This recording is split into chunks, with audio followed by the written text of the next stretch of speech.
maintain here. Ó jẹ́ nǹkan àkọ́kọ́ tá a lè lò. Kiramakumullah. Alhamdulillah. Brothers and sisters in Islam, ẹgbọ́n bàbá Adéda ṣe pé wá sákèsì ẹ̀ láǹkà náà ló lè bí ra. Hatta tunfiqu mimma tuhibbun. Ọlọ́run ní pé ẹ̀ lè rí tó ń pè ní oore. Generosity àbí kindness àbí all forms of good kò lè wá bá yín àfi tẹ́ ẹ bá ṣe tán in tó jẹ́ ojúlówó nínú owó yín. Ojú láti lè sọ yín lẹ́sàn ẹ̀. Àwọn olóyè wa àti gbogbo àwọn tá a bá wọn wá. My first proposal this afternoon òun náà ní pé tá a bá fẹ́ kí ibi yìí wà self-sustaining kó máa ṣe project ní mosque a fẹ́ kí ibi yìí máa wà kó wà self-sustaining. The first thing ta ní láti kọ́kọ́ ṣe òun náà ni ẹ jẹ́ ká endow àwọn properties tá a bá lè endow fọlọ́hún. Àwọn proceeds àwọn nǹkan méjì yìí òun náà ni mo fẹ́ wá pe àkíyèsí wa sí káwá wo bí àwọn tí wọ́n fẹ́ joyè lẹ́yìn.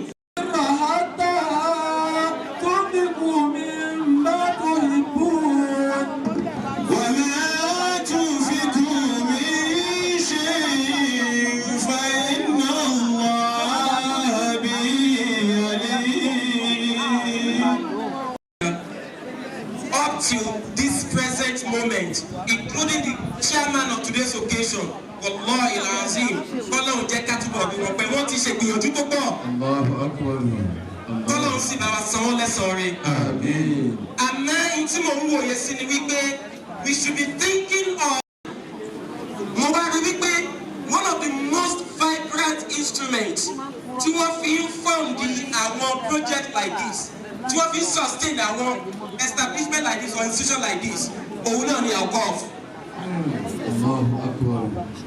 Ẹ lọ gbogbo lè lọ́wọ́ pátápátá tí wọ́n bá kọ́ àwọn mọ́ṣáláṣí jàǹkànjàǹkàn platform láti rí pé tèmi àtàwọn ò bá síbẹ̀ mọ́ we will not have any cause to say afẹ́nà pátápátá nítorí a fẹ́ ṣe project báyìí láàyè táwa yìí.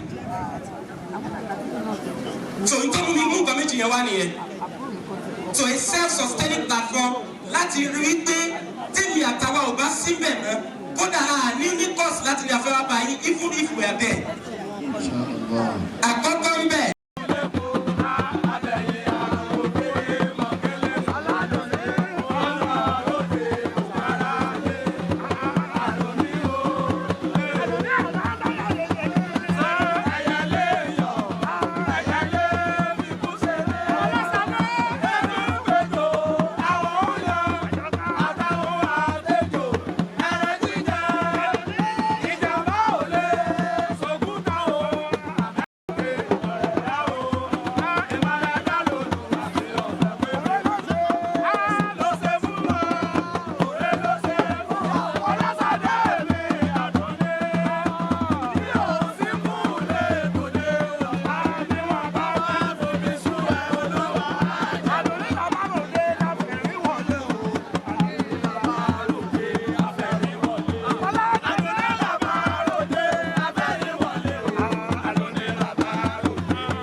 Ní Fàgáyà tẹ́lẹ̀ ní ọ́fíìsì wọn ibẹ̀ ni mo ti lọ sí secondary school ní so kò wá sí kàtà kì í gba ibẹ̀ kọjá àmọ́ lẹ́nu bàbá wa imam ọlọ́run mú ànábì ní nǹkan kan sallallahu alayhi wa sallam tí o bá ti kò dé láyé bá ní Muhammad.